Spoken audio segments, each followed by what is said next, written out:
Hello and welcome back to my channel. My name is Rachel. If this is your first time here, welcome.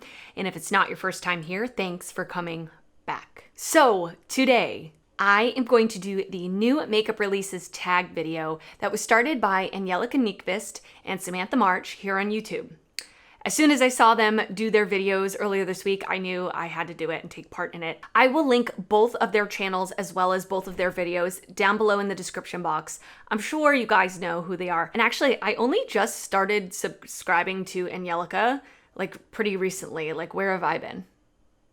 I've been living under a rock, apparently. All right, so let's jump into the video.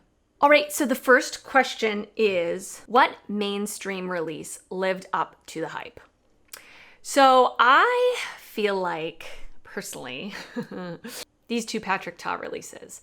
Honestly, you guys, I just love most everything he's released. I feel like, yes, it's expensive, but when you're holding this stuff and you're looking at it, the price seems appropriate for what you're getting. So the first thing that he released earlier this year was the Major Dimension eyeshadow palette. And this is just a super beautiful neutral palette. Yeah, it's kind of basic, but like, I'm just a basic bee.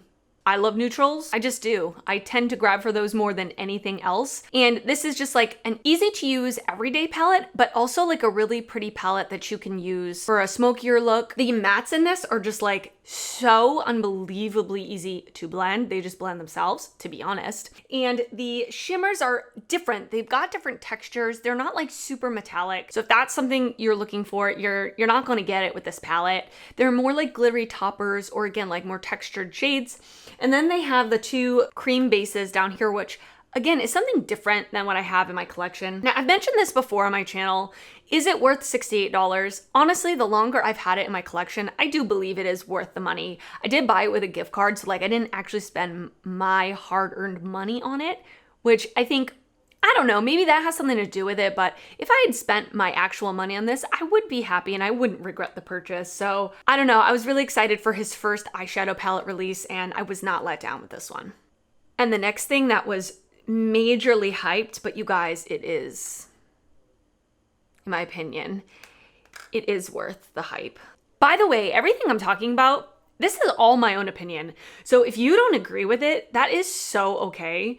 Everybody has different opinions, and that's what makes this YouTube world exciting. If everybody said the same thing over and over again, it would be really boring. So this is just my opinion on everything. That's my opinion! Okay, so anyway, back to this. So this is the Patrick Ta Major Headlines Blush Palette. This is absolutely beautiful, so easy to use. And you know what? I really like the fact that he has a very great gradient of shades. Now me, I am like of a lighter skin tone. I'm not super fair, but I'm obviously not a deeper skin tone. And these are very pigmented. Like on me, I have to be actually a little careful. It's like you have to tap your brush off like you're playing the drums or something. It's so buttery smooth. The colors are different. They're not the same like colors that you see all the time. It's got the powder and the cream formula. So you're getting two different formulas in 3 different colors. It's wonderful. It's genius. The quality is there. The packaging is gorgeous. Definitely lived up to the hype. This was super hyped. Like it was, when it sold out and it restocked, I was so pumped to buy it and I'm really glad I did.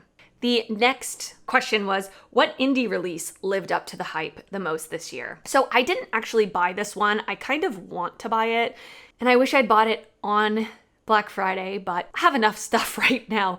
But the Legendary Diversa collection from Odin's Eye. These palettes look so gorgeous. Not only the actual eyeshadows, but the packaging looks beautiful. From what I've seen and people using the palettes, the quality looks unbelievable. I really want the Red Dragon palette. I feel like of all 3, that is the one that calls to me the most. And I'm thinking about buying it. What do you guys think? Have you tried it? Let me know. It's something that I'm thinking about. I've been thinking about for a while. But that release has been talked about a lot, a whole lot. And it's really cool because it's a collab. So all of those creators are getting a little bit of hype as well. So this is something that I feel like did live up to hype from what I've seen. And I'm tempted to buy it. Okay, and then the third question is, which release did not live up to the hype? Okay, for me personally, I was really excited about the Saved by the Bell and Wet n Wild collection. I did do a review video on it. I can link it below. That did not live up to the hype to me. Like, I was born in '86, so I grew up watching Saved by the Bell. That really nostalgic element called to me, but the quality of the products honestly was not good. When I initially used it, they were pretty good. I think I was caught up in the theme, but after using them for quite a long time, the only part of the collection that I liked was the mascara, which wasn't really themed. It was just a mascara that they could have released on its own. And so I feel like, and I'll talk about this later with the predictions, I feel like there's so much marketing by collabing with a franchise that it kind of shields us from really looking at the products themselves. We get caught up, or I'm not going to say we, I can't speak for everybody, but I feel like sometimes I get caught up in the nostalgia element, and I'm trying to kind of take the blinders off and like look at the actual products and go like, okay, am I actually going to use the product? Is the product good quality? And the quality of those products was not good. I was really excited for it, and I was let down, and it didn't live up to the hype for me. Although all bets are off. If they come out with a Dawson's Creek collab, I am buying it, regardless of the quality. Okay, what was the biggest curveball was the fourth question. For me, this was a no-brainer, and this is one that I'm sure a lot of people are gonna say, but it was the closing of Becca Cosmetics. So I have to tell you that, honestly, my number one product, if I didn't have any makeup except for one product, I would absolutely keep the under eye corrector from Becca. So when they said they were closing, I immediately panicked. I freaked out because I was thinking, how am I going to survive without this under eye corrector? That sounds dramatic, but honestly, that's the truth. So I panic bought like 3 backups, which I don't know if that's the greatest idea because A, it takes forever to get through one of those, and I use it every day.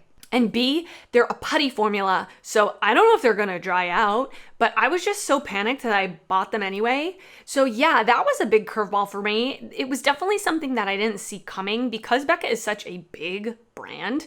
They have a lot of staple products, a lot of products that have been around forever that people seem to really like. Yeah, I don't know, it definitely was a curveball, but of course, you know, then they said Smashbox is taking that under eye corrector and putting it in their line, so glad I bought 3 backups. So yeah, I didn't see that coming, and it was a huge curveball, in my opinion. My hair does not stay in a clip. Does anybody else have this problem? My hair is so fine and thin. I need to find like tight claw clips. Do you have any suggestions? Please let me know down in the comments. I'm looking for some like tight claw clips that will hold my fine hair because it's just like slowly drooping. That has nothing to do with this video. Okay, and then the next question is, what was the biggest letdown / snooze fest of the year? Okay, this is an unpopular opinion, and probably a lot of people don't agree with me when I say this, but sorry. REM Beauty, Ariana Grande's makeup line. I mean, I'm not a huge Ariana Grande fan. Again, I think she's a little after my time. Like, I think I'm a little older. I didn't grow up like watching her. I didn't grow up listening to her or anything, but you know, I'll bop to her songs if I hear them, but I'm not a huge fan. So when I heard she was coming out with a line, I wasn't like really excited for it. I mean, I was kind of like, all right, let's wait and see. Because again, I'm not a huge Selena Gomez fan, but I love Rare Beauty. A lot of the products I've tried from Rare Beauty, she did such a good job with that brand that even if you don't know who Selena Gomez is, you can still enjoy the products. So I was kind of just waiting to see what was gonna happen with REM Beauty, and when it released pictures and stuff, I was just like, okay, cool. I don't know, I just had absolutely no interest at all in it. I still really don't. I've watched a few reviews on some of the products, and I just don't really have a desire to buy any of the products. I know a lot of people do, and that's great, but just for me, it's good. I don't want to like everything, you guys. I only have so much money in my bank account. I only have so much room in this tiny little room that I put my makeup in. I share an office with my boyfriend in this tiny room. If you could see what was going on behind the camera, I need to edit my makeup purchases anyway. The other kind of part of that I wanted to say was all the celebrity brand stuff, like the JLo Beauty. I don't know, it just didn't really captivate me at all, and I'm a JLo fan. She is someone I grew up listening to. It just didn't interest me. All the celebrity brands, apart from Rare Beauty, which didn't launch last year, I don't know, I wasn't super intrigued by any of them. And then the second part of the question that I want to say, the letdown snooze fest is the Friends X Revolution 20 collabs that they came out with. I just feel like it was just way overdone and kind of like, it wasn't a letdown to me because I don't watch the show Friends. I mean, I've seen a couple episodes, but like I'm not a fan of the show. So it wasn't something I was excited about, but it was kind of like, all right, we get it. Like there's so many products with each launch that they came out with. It was just kind of like snooze fest. I'm over it. Let's move on. But if you bought some of the stuff from the collection and you liked it, can you let me know in the comments? I would love to know if like the quality of the stuff was good or what you thought about the collection or collections. Okay, and the next question is, what was the best holiday release this year? So I have two that I really enjoyed. So the first one is the Natasha Denona Glam Face palette. You guys, I love this palette. I think it was done so well. And again, you're gonna hear more about this in my makeup predictions, but I love it. There's multiple products in one compact. And this compact is actually pretty small. Like when I saw it online, I thought it was gonna be bigger, but it's definitely more on the more travel friendly side, which I love. I love that you're getting like basically a mini palette with 2 cheek products. I think it's genius. The quality of these is unbelievable. The eyeshadows are gorgeous. They're right up my alley in terms of like neutrals with like super sparkly metallics. The highlight is beautiful, although I don't wear highlights all that often. This one is a pretty one. The cream blush is kind of funky. It's like very hard pressed where, yeah, it's almost like dry. In fact, it is, yeah, you gotta push a little bit harder to get off the dry surface, but nevertheless, really well done. I also love that she came out with a light one and a dark one. Thank you, because this would not probably work on a deeper skin tone. So this I was super excited to buy, and I do really like this one a lot. The number one best holiday release this year, in my opinion, was the Huda Beauty Rose Quartz palette. I cannot even explain to you how much I love this palette. It is really beautiful. And you know what? Like I've said, I said this in my Sephora haul, because I did get this in the Sephora in the Sephora VIB sale. I've never really bought anything from Huda Beauty in the past. I did try her lip balm, but apart from that, like I've never tried her eyeshadows before. I was never really super interested in any of her palettes because they were really, like the big ones are really expensive. And I don't know, it just, her stuff really never called to me. But when I saw this, something about it called to me, and people are really loving it. I mean, I love it. Everything about this is perfection. I'm not really probably going to use this middle shade, that gooey shade, but the rest of it, this will not stay up. The rest of it, beautiful, gorgeous. Brilliant, incredible, amazing, show-stopping, spectacular. And I mean, I know it's pinky and like all of her stuff is pinky, but like I said, I really haven't bought anything from her in the past, so I don't have any repeats. But I kind of like that this is not like super Christmassy or like red and green. I'm gonna be able to use this in the spring, in the summer, very easily. I can use this for more than just the Christmas season. The ones that are more Christmassy themes, I would probably tend to put them in my drawer starting in January and not take them out till next Christmas. So this, I love. All right, and then the next one is, what was the best collab of 2020? So I have a couple. So the first one is the Ofra X Samantha March Life's a Draft palette. I am wearing this on my face today. So again, it is one of these all-in-one palettes where you get 8 eyeshadows and 3 cheek products. I absolutely love the fact that it's got this all-in-one, everything you need, compact, travel-friendly palette. I think it's genius. I feel like this was one of the first ones to come out this year that had that. We're seeing this more trending now, like with like Natasha Denona. The eyeshadows in this are really beautiful. They're not like super duper duper pigmented, which is really user-friendly. You're able to blend them really easily. They're really more soft wash of color, but you can build it up to make it more dramatic like I did. The cheek products are gorgeous. Everything about this is great. I just think she did such a good job with this collab and I love it and I'm really glad I have it. And then the next collab collab that I wanted to mention was the Juicy Jazz x Milani collabs that she just came out with a couple weeks ago. I did review the one that I bought was the Rising Star kit. I really liked the quality of the shadows, especially for a drugstore price point. They were very good, very pigmented. They were purples, which can be kind of sketchy. You don't know if they're gonna be patchy or whatever. They were really good quality. Everything that she curated in those kits, she did such a good job. And to be honest, I'm just really, really glad that she was able to collab because I think it's a long time coming for her. I mean, she has almost 1 million subscribers. She deserves to have a collab at this point. She's put in her work and I just really, really love Juicy Jazz a lot. So I'm very happy for her. And I enjoyed the products that I had got in that collab. All right, and then the next question, the last question is, what are your predictions for releases during next year? So I have a lot. I have a lot, so I'll just try to be concise and quick with it.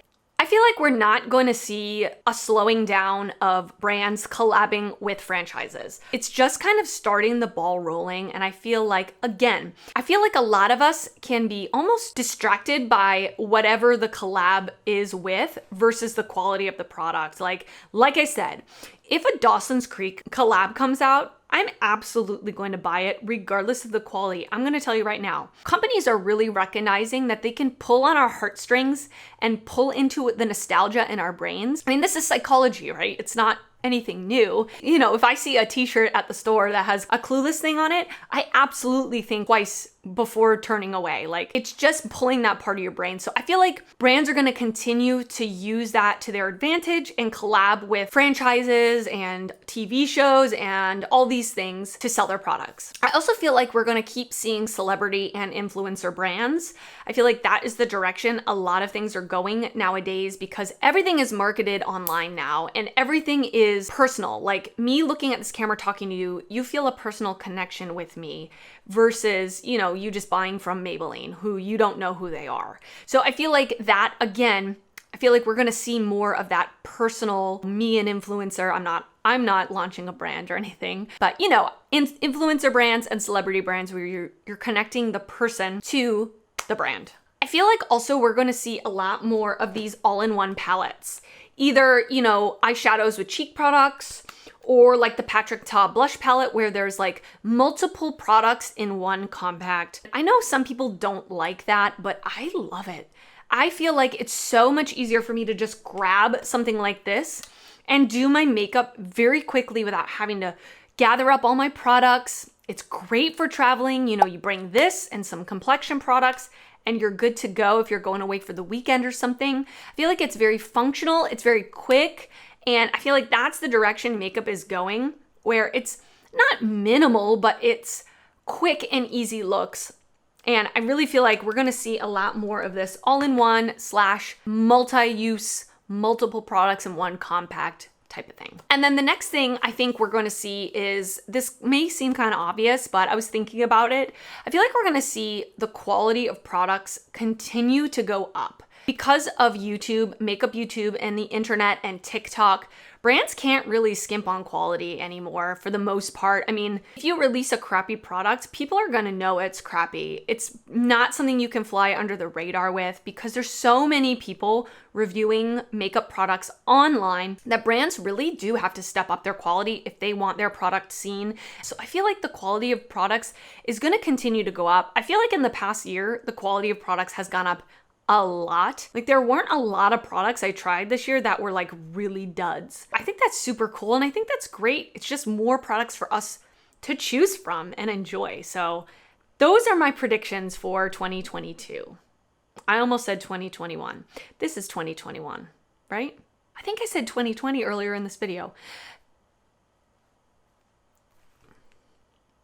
All right, you guys, and that's it. Thank you so much for watching. I really appreciate it. Leave me a comment below, and I would love to know your answers to these questions about the past year, the new makeup releases, maybe some predictions for next year. I would love, love, love to hear your answers. And like I said, I will link Angelica and Samantha's videos and channels down below. They are the ones who started this tag. So if you want to check out their videos, I will put them in the description box. I want to thank you so much for watching and I will see you next time. Bye.